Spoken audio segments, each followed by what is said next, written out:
Bonjour, je vous retrouve aujourd'hui avec un nouveau tuto vidéo pour la fée du scrap. Alors aujourd'hui, je vais travailler avec l'une des planches de la nouvelle collection de Shoe and Flower, ce capitaine. J'ai un coup de cœur pour ce capitaine et je vais l'associer avec deux produits de la collection Un air nautique de la fée du scrap, le pochoir écaille et puis la petite planche de tampon avec les petits fils de pêche et les petits hameçons, pour l'associer avec le capitaine. Alors, je vais travailler sur un papier aquarelle 100% coton. C'est pas essentiel du tout pour ce travail-là, mais c'est mon papier préféré et je l'aime tellement que voilà, je suis bien à l'aise avec. Donc voilà, j'avais envie de me faire plaisir avec un papier comme ça. C'est une page, donc je vais faire une page d'art journal qui viendra s'intégrer dans mon carnet en fait de pages A4. Donc c'est mon format de page de base. Par contre, j'ai pas envie de travailler mon capitaine. En fait, je vais pas beaucoup travailler autour. Je veux vraiment travailler un petit peu comme sur un format de carte finalement. Et pour autant, je veux l'utiliser pleine page. Je veux pas me faire une scène avec un papier en format paysage A4 et travailler une scène à droite et une autre scène à gauche. Je voulais vraiment travailler dans ce sens-là. Donc du coup, j'ai séparé ma zone. J'ai déterminé en fait une première partie de page où je vais travailler mon capitaine dans un format qui me convient bien. Et ensuite, j'ai une deuxième partie, là, que vous voyez en bas de page, un petit rectangle que je vais venir travailler. Je ne sais pas trop encore comment, mais voilà, je veux vraiment, en fait, séparer ma page et vraiment me concentrer et réduire un petit peu l'espace, ne pas me perdre, en fait, sur cette page A4, pardon.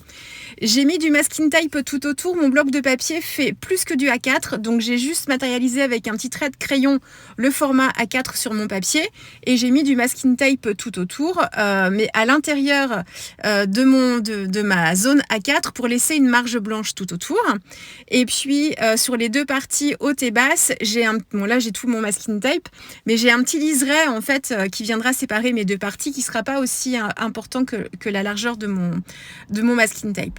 Donc je travaille le haut de ma page de cette façon. Donc j'ai repris exactement les mêmes poudres Magical que pour ma page précédente pour la fée que vous avez vue. Seulement pour la page précédente, j'avais saupoudré ma poudre et j'avais pchité de l'eau ensuite. Alors qu'ici, je viens travailler comme si c'était des encres aquarellables. Donc je suis venue les saupoudrer dans ma petite palette que vous voyez à côté. Petite palette en céramique, et donc je viens les saupoudrer, donc j'ai 3 couleurs, je pchite de l'eau pour les diluer et ensuite je m'en sers comme d'aquarelle en fait, d'aquarelle liquide, comme si j'avais des jus déjà bien colorés et je viens travailler ma scène comme ça. Donc je mouille d'abord mon papier, je travaille vraiment dans l'humide et puis là je me laisse aller à l'inspiration, donc je me préoccupe pas trop de laisser des zones de lumière ou pas, je veux pas quelque chose de tout uniforme, donc je veux des zones plus foncées, des zones un petit peu plus claires à certains endroits. Mais vous allez voir, on a une atmosphère ici un peu de rêve en fait, un petit peu comme si le capitaine, vous verrez ça à la fin, il est un peu dans ses pensées, dans ses rêves. Donc il y a une profondeur encore dans mon fond, vous allez voir un petit peu comme la page précédente, avec des teintes de bleu quand même relativement foncées, mais vous allez voir que le capitaine lui apporte de la lumière. Alors donc ça c'est pour mon fond. Donc vous m'avez vu travailler la partie haute avec d'abord les poudres Magical utilisées comme des aquarelles. Ensuite, donc j'ai bien séché. Ensuite, je suis venue travailler avec un pochoir de la fée du scrap et des oxydes. Et j'ai mis un petit peu de poudre à embosser transparente sur l'oxyde juste après que je l'ai appliquée avec ma petite brosse, comme elle sèche lentement cette encre là, et je suis venue embosser en fait mon motif d'écaille de poisson là, mais je voulais quelque chose, un effet mouillé en fait, comme des petites gouttelettes.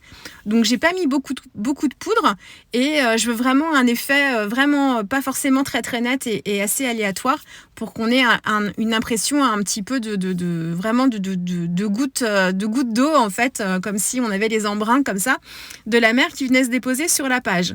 Donc mon haut de page est fait comme ça et le bas de page est fait exactement de la même façon. Voilà, ma vidéo s'est coupée, vous verrez pas la fin, mais vous allez voir l'essentiel quand même. Là, je travaille mon marin, donc je l'ai tamponné sur le même type de papier, le Fabriano en 100% coton. Je travaille avec les crayons aquarellables Albrecht Dürer. On m'a fait remarquer que la prononciation, c'était bien le son che et pas le son er. Alors moi qui pensais qu'il me restait que la prononciation de mes cours d'allemand, je me rends compte qu'il me reste même pas ça. Honte à moi. Donc bon, par contre le pli est pris pour moi, je pense que je n'arriverai pas à le prononcer correctement, mais Tant pis, merci à la scrapeuse qui me l'a fait remarquer, ça m'évitera de me tromper. Donc je travaille avec mes petits crayons aquarellables de Faber-Castell que j'aime toujours autant. Là je les utilise sur un papier aquarelle, donc c'est encore le top du top, c'est encore mieux que quand on les utilise sur du papier en fait mix média. Là ils se révèlent encore 2 fois plus. Et donc j'ai choisi plusieurs couleurs de crayons. Je vais pas vous les dire ici, j'ai pris le temps en fait de vous mettre chacune des couleurs des crayons utilisés dans le post dédié sur le blog des étoiles. Vous avez directement en fait les liens produits. Donc je vous ai mis pour chaque crayon utilisé, chaque couleur, le lien direct vers la boutique.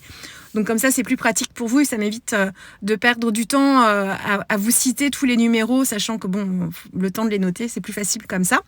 Donc j'ai travaillé mon petit marin dans un combo de bleu et de rouge, en travaillant en fait avec une couleur claire, enfin lumineuse et claire sur le milieu en fait de son petit t-shirt et un rouge plus foncé sur les extérieurs.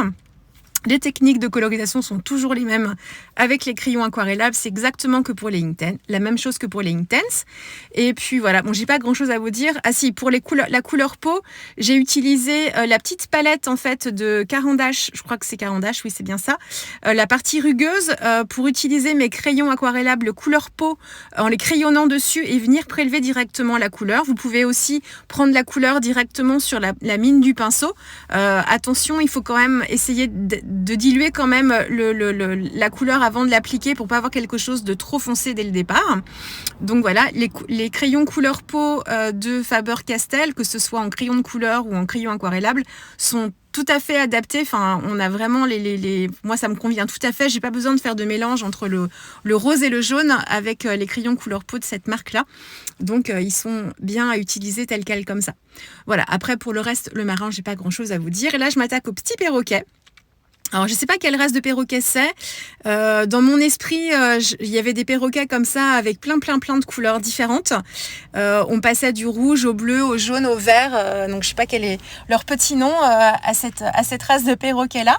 Donc là, je m'amuse avec mes petits crayons aussi. Donc, j'ai un peu toutes les couleurs. Et alors, on est sur des zones très précises. Donc, vous voyez là, mon petit pinceau à réservoir, c'est la taille la plus fine.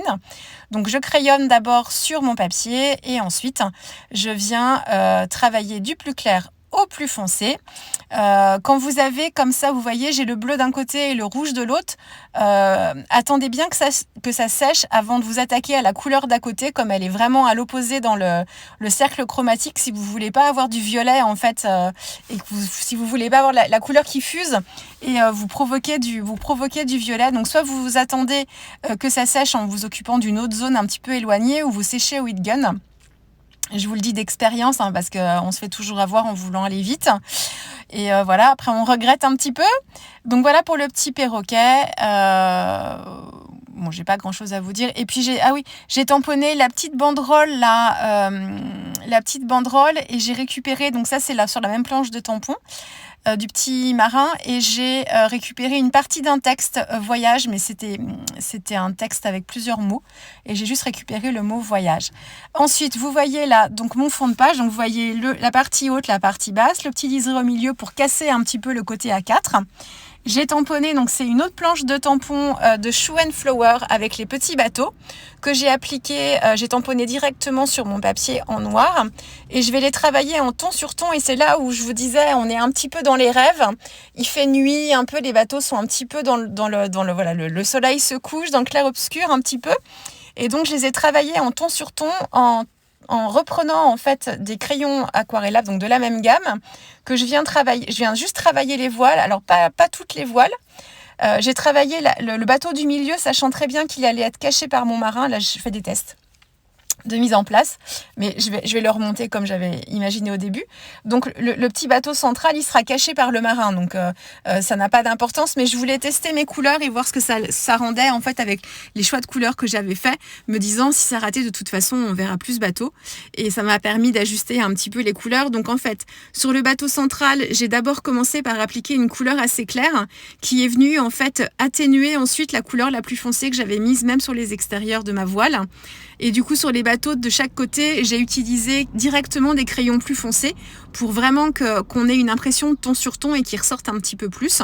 Et j'en ai laissé en fait sans couleur, enfin juste vraiment le tamponnage du fond, sans leur apporter de couleur pour faire un petit peu de variété, que ce soit un petit peu plus dynamique. Je travaille un petit peu plus mon fond ici, donc vous avez vu, donc je le répète, j'ai donc travaillé avec un pochoir de la Fée du Scrap et 2 encres oxyde. C'est pareil, vous aurez les références des 2 couleurs, c'est la Salty et la Mermaid que j'ai utilisé là. Et j'ai embossé un petit peu avec de la poudre clear pour donner donc le côté un peu mouillé, ce que je vous ai dit tout à l'heure. J'ai utilisé une 3e planche de la collection Shoe & Flower avec des petits effets, vous voyez là, comme si on était sur une carte. Vous allez le voir en haut. Alors avec l'encre blanche Lawn Fawn, qui est une encre très très opaque et qui se voit super bien justement sur les fonds qui sont un petit peu plus foncés.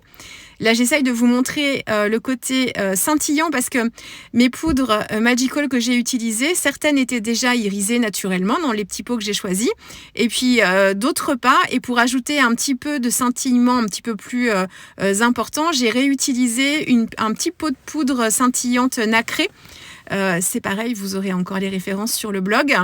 Et j'ai mis des gouttes de Posca blanc aussi pour apporter quelques éclats de lumière. Et là, vous voyez le petit tampon de la Fée du Scrap. Donc, c'est un tampon avec les petits fils de pêche. Et ensuite, j'ai tamponné, vous avez des petits poissons aussi qui sont à part et des petites mouches. Là, je ne sais pas trop comment ça s'appelle dans le milieu de la pêche, ça. Que j'avais tamponné à côté, que j'ai mis en couleur, dans les mêmes couleurs que mon petit marin, et puis je les ai recollés en fait par-dessus. Donc c'est pas forcément les tampons qui vont sur le fil de pêche, enfin ils sont sur le tampon fil de pêche, vous avez déjà en fait des petits motifs. Je les ai recouverts avec ceux-là qui étaient un petit peu plus gros. Et puis voilà, et j'ai rajouté